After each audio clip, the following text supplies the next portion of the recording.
Here we have one of our Bute motorhomes. This is a Rollerteam Autoroller 747. We have this on the website as a 4-berth motorhome. You have a rear U-shaped lounge area that you can infill to turn into a double bed, and then you have an electric drop-down double bed over the living area. So, starting on the outside, in at the front here we have your diesel fill point. So you're supplied with a full tank of diesel. Please bring it back with a full tank of diesel. We will have topped up the Adblue, so you won't need to top that up. If you're away for a really extended length of time, then we'll talk about keeping this topped up while you're away. But a full tank normally gives about 4,000 miles range on that. It does depend on the driving style and how many times you're stopping and starting, but that's your Adblue. In here we have your gas LPG. So let's open this up. So you'll always be supplied with a partially full gas bottle that will be plenty for your cooking and standard use. If you are staying off-grid, you'll need some extra gas because all the appliances are powered by gas when you're staying off-grid. Otherwise, when you're on a campsite with electric hookup, all the appliances are powered through the electricity. So when you park up, just open the valve on top of the bottle here, like so. That's it. And just one note, actually. If you run out of gas, the pigtail to switch to the other bottle, it's a reverse thread, just so that you don't undo it accidentally. So you'd turn that clockwise to remove it and anti-clockwise to tighten that on there. So that's our gas open there, just so we can show you how to use things once we're inside. I'll close that locker back off there. Coming along here, we've got your electric hookup point. So open that one up there. The end of the cable that's got the lid on it, just the cap, slide the cap in over the top, and to release it, push the black lever down there so the cap lifts up and you can disconnect your electric hookup cable. Then into your rear garage space, your rear locker. We'll just undo those there, pull those round. Open that up like so. So we've got your floor towel, we've got some camping chairs, camping table. That's your blackout blind for the front windscreen, and it's an external silver screen. We always use external silver screens, and we'll send you a separate video for that.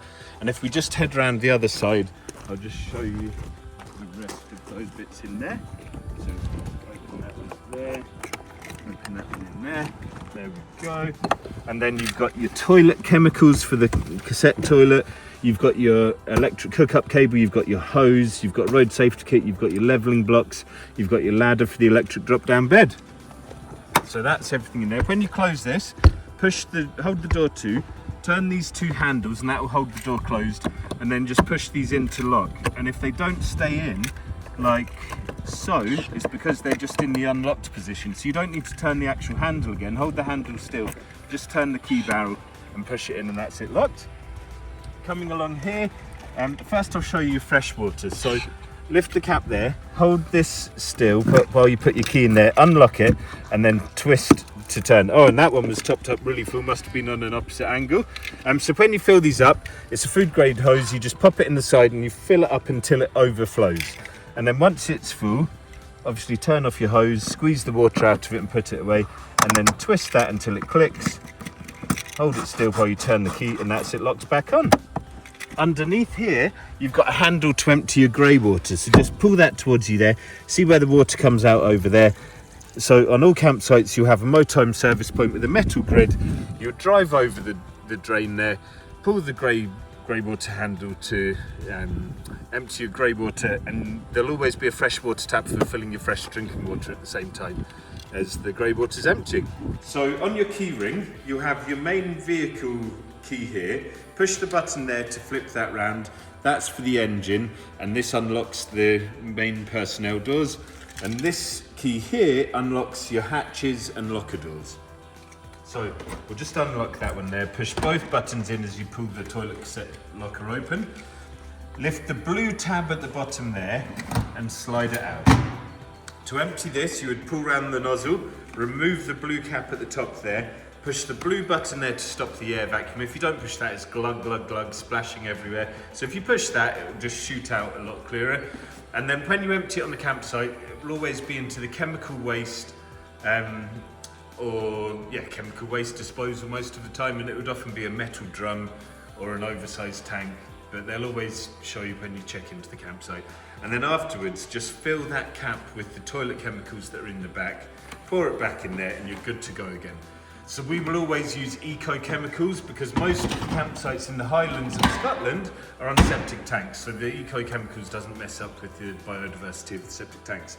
Moving along, we've got the flue for the boiler, so when you're running the heating of hot water on the gas, the fumes will come out from here. So with this one, with the window being directly above it, there's a little switch there that will cut out the boiler, and that's to stop the fumes going back inside. And then jumping into the front cab here, so there's a few things we want to show you. First is your headlights. You can just leave those set to automatic. I'll just pop the keys in the ignition there.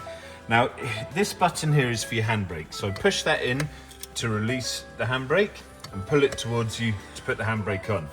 So up on the dash here, see this circle with the exclamation mark and the pads either side? That's your handbrake sign. So when we release the handbrake, that circle disappears, and when we pull it on, that comes on there. I'll just start the engine and pop it into reverse. So when we pop it into reverse, you'll see the rear view camera comes up on the screen just in here. Now the perspective given from this rear view camera isn't great. It doesn't show the contours of the ground or anything like that, so do not rely on these reverse cameras when reversing. Always get a passenger to guide you back. You've got about 2 meter overhang on the rear end from the rear axle, so the back end will swing out when you turn full lock on the steering. And yeah, whenever you're maneuvering, just either jump out yourself to check the surroundings, or if you've got a passenger with you, ask them to jump out and guide you back. And then you reduce your risk of accidents and incidents hugely. One other thing to bear in mind is your wing mirrors. So if I just close this here, you've got long arm wing mirrors. Now that's because the side of the motorhome steps out here. So there's no point folding in your wing mirror because all you're doing is exposing the side of the motorhome. Check your mirrors a lot more than you would normally when you're maneuvering. A little bit like when you're doing your driving test, you check your mirrors constantly. And you want to do that when you set off in the motorhome. Just get used to the width, your spatial awareness and positioning on the road. Always check your mirrors either side and check that you're central on the road. Another thing is when you're driving, you're probably going to be driving a little bit slower than other people. So if you see any traffic building up behind you, pull into the first lay-by or first opportunity to pull in. Wave the traffic on. You've probably got someone late for work driving along behind you, so just wave them on your way and you can enjoy your leisurely drive. And then we'll jump inside. So, coming around here, up above here, you've got your main control panel. Push home to turn that one on. There we go. And we're going to wait until we see the Bluetooth sign come up there. Give it another 5 seconds. And then we've got resources on the left there. So you've got starter battery 12.3. They would tend to sit between 12.3 and 12.7. So that's about average. Leisure battery's 13.4, well, 13.3. It's hovering in between. A full battery is 12.9 volts. Anything over and above, it's obviously taking extra power from the charger. So that will be taking power from the solar at the moment. And your water's 100%. That will go to 66%, 33%, 0. And as the fresh water goes down, the waste will go up. I'm going to push home to come back there. Then we've got switches. When you park up, turn on your water pump and interior lights. The interior light is effectively turning on the 12-volt power, so that will also provide power to the TV. There's instructions in the manual there for how to activate the TV. And then we'll just come back here, and then you've got your room climate, heating, energy source is gas. So I'll click into that. If you're on a campsite with electric, you can turn on the 1800 watt and turn the gas off, but right now I've turned gas on and electric off because we don't have the hookup connected. The current temperature is 18 and it records the temperature from there, and we've got it set to 22. You can just adjust the temperature like so, and when it starts heating, the circles will flash red. If we come back here, you'll see you've now got the green turquoise line and the temperature that it's set to. And to turn it off, click back in and push power there, and that's it off again. And then hot water, click in there, click turn on, and you've got 3 settings: 70 degrees long shower, 60 degrees shower, or 40 degree dishes. Energy source is the same as the heating. I'll push back to come back here and back to the main menu, and you'll see that you've got your green turquoise line. We left it set to 40 degrees, so it's got the 40 degrees showing there. Once it's up to temperature, that would say ready. So wait until it says ready before opening the taps.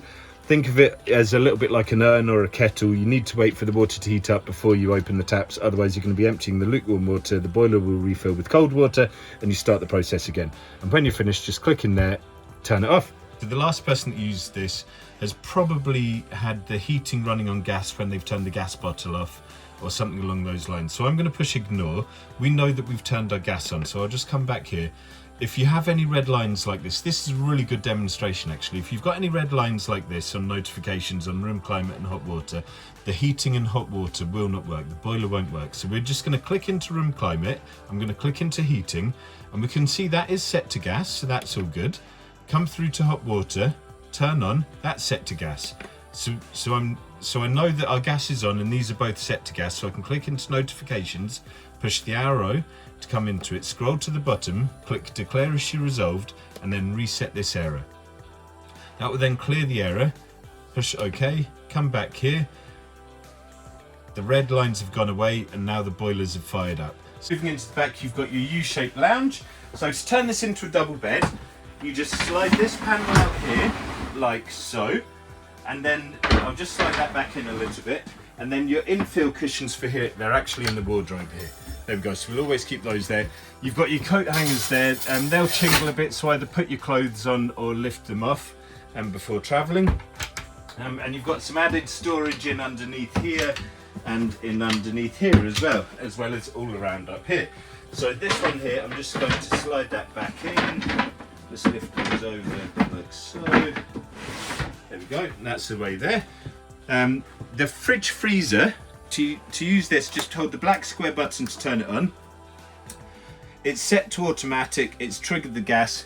Now that's running at 5 bars, that's actually too cold. So to adjust that, I'm going to hold in the white square, I'm going to reselect automatic, and then when the 5 bars are flashing, I'm going to move that down to 4, push the white square again.